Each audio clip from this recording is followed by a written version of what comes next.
আসসালামু আলাইকুম এভরিওয়ান, সবাই কেমন আছেন? আশা করি আল্লাহর রহমতে সবাই অনেক অনেক ভালো আছেন। অনেক দিন পরে চলে আসলাম নতুন আরও একটি ভিডিও নিয়ে। আজকের ভিডিওটা টোটালি অন্য টাইপের, অর্থাৎ রেগুলার আমি যে ভিডিওগুলো আপলোড করে থাকি সেটার সাথে এটার কোনো মিল নাই। আজকে আমি কথা বলবো মুভি নিয়ে। আমরা যে মুভিটা দেখতে যাচ্ছি সেই মুভি নিয়েই কথা বলবো। তো আমি নিহানকে বলতেছি, বাবা আমরা কোথায় যাচ্ছি? ও বলতেছে আমরা তো মুভি দেখতে যাচ্ছি। তো আমি ওকে বললাম যে তুমি কি হ্যাপি? ও বলছে হ্যাঁ হ্যাপি। এই তো কথাবার্তা বলতেছি দুজন। তারপরে এখন আমরা রওনা দিয়েছি। এখন আমি আপনাদের সাথে শেয়ার করবো আমরা আসলে কোন মুভি, কোথায়, কী রকম ছিল মুভির রিভিউটাই আমি আপনাদের সাথে শেয়ার করব। আমেরিকা আসার পর আমার এটাই প্রথম মুভি দেখতে যাওয়া। সো আমিও অনেক বেশি এক্সাইটেড ছিলাম। আমরা তিনজনে অনেক বেশি এক্সাইটেড ছিলাম, কারণ এটা আমাদের ফার্স্ট মুভি ইন ইউএসএ। তো আমাদের তিনজনের জন্য 3টা টিকিট করে ফেলছে ওর বাবা। যাওয়ার পর আমরা টিকিট নিব, তারপর ভিতরে যাব, মুভি দেখব, তারপর শেয়ার করতেছি আসলে মুভিটা আসলে কেমন ছিল। মুভির সিনগুলো যদি আমি আপনার সাথে শেয়ার করি বা স্ক্রিন যদি আমি আপনার সাথে শেয়ার করি, যেগুলো আমি ভিডিও করেছিলাম, তাহলে আসলে কপিরাইট খাওয়ার সম্ভাবনা আছে। যার কারণে আমি আপনাদেরকে জাস্ট মুভির থিমটা বলবো। আর মুভির যে ভিডিওগুলো আমি করেছিলাম ওগুলো আসলে আমি আপলোড করতে পারবো না, তাহলে কপিরাইট ক্লেম আসবে।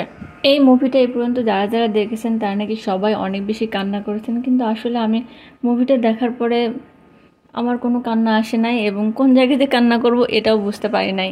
মুভিগুলোর ভিতরে একটা মানুষ আরেকটা মানুষকে যেভাবে পাগলের মতো ভালোবাসে এবং পাগলের মতো ভালোবেসে যে এত কিছু করে, এটা যদি বাস্তব লাইফে আসতো বা হইতো, তাহলে মানুষের জীবন আসলে পরকীয় জিনিসগুলো থাকতো না এবং প্রত্যেকটা কাপল অনেক অনেক হ্যাপি হতো। কিন্তু বাস্তব লাইফের সাথে আসলে মুভির কোনো মিলই থাকে না, এবং একটা মানুষ আরেকটা মানুষকে এতটা পাগলের মতো কখনোই ভালোবাসে না। তো যাই হোক, এখন মুভির কথা বলি। মুভিটার আসল থিম হচ্ছে ছেলে এবং মেয়ে দুজনের পাস্ট থাকে এবং দুজন দুজনকে ভালোবাসে। ছেলেটার পাস্ট থাকে তার ফ্যামিলি ব্যাকগ্রাউন্ডের জন্য, অর্থাৎ তার মা মারা যায় এবং তার বাবা তারপর থেকে ড্রাগ অ্যাডিক্টেড হয়ে যায়, অর্থাৎ মদ খায়, যার কারণে সে বিভিন্ন জায়গায় হেনস্থার শিকার হয়। আর মেয়েটার পাস্ট হচ্ছে মেয়েটার এক্স বয়ফ্রেন্ড যার সাথে তার বিয়ে ঠিক হয়, সে তাকে ছেড়ে চলে যায়, অর্থাৎ মেয়েটাকে ইউজ করে। মেয়েটা আসলে প্রেমের ছ্যাঁকা খাওয়ার পরে অনেক বেশি মেন্টালি শকড হয় এবং ইমোশনালি অনেক বেশি হার্ট হয়, যেটা কিনা ও শারীরিকভাবে নিতে পারে না এবং স্বাভাবিক হইতে আরও অনেক টাইম লাগে। যখন তার ছেলেটার সাথে পরিচয় হয় তখন সে স্বাভাবিক হতে পারে, কিন্তু তখন সে আবার মেডিকেল রিপোর্ট অনুসারে তার ব্রেনের যে ব্রেন ড্যামেজ এটা দেখা দেয় এবং সে পরবর্তীতে অনেক কিছু ভুলে যেতে পারে, এরকম রিপোর্ট ডাক্তার তাকে দেয়। কিন্তু সে আবার এটা কারোর সাথে শেয়ার করে না। আর তাদের দুজনের পরিচয় হয় কারণ ছেলেটা হচ্ছে সিঙ্গার, মেয়েটা হচ্ছে রাইটার। মেয়েটা লেখে আর ছেলেটা গান করে। তো মেয়েটার লেখা কখনো পাবলিশড হয় না কারণ মেয়েটা সোশ্যাল মিডিয়ায় অ্যাক্টিভ না, আর ছেলেটা অলরেডি ভালো সিঙ্গার, কিন্তু ভালো গান পেলে সে আরও অনেক ভালো কিছু করবে। এর মধ্যে একটা জিনিস মিল আছে, ছেলে এবং মেয়ে দুজনেই মধ্যবিত্ত ফ্যামিলির, দুজনেরই টাকার প্রয়োজন। ছেলের টাকার প্রয়োজন কারণ তার বাবার নেশা করে এবং সে যদি তার বাবার চিকিৎসাও করতে চায় তাও অনেক টাকার দরকার। আবার এদিকে মেয়ে একটা ভালো জব চায়, ভালো একটা লাইফ সেটেল করার জন্য।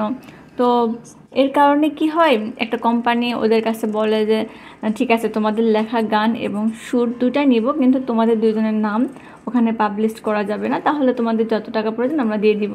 এবং এই শর্তে ছেলে এবং মেয়ে রাজি হয় এবং ওরা টাকা নিয়ে চলে যায়। মেয়েটার ভালো একটা জব হয়, ছেলেটার বাবার চিকিৎসা করে এবং মেয়েটা ভালো একটা জব পেয়ে সেটেল হয়ে যায়।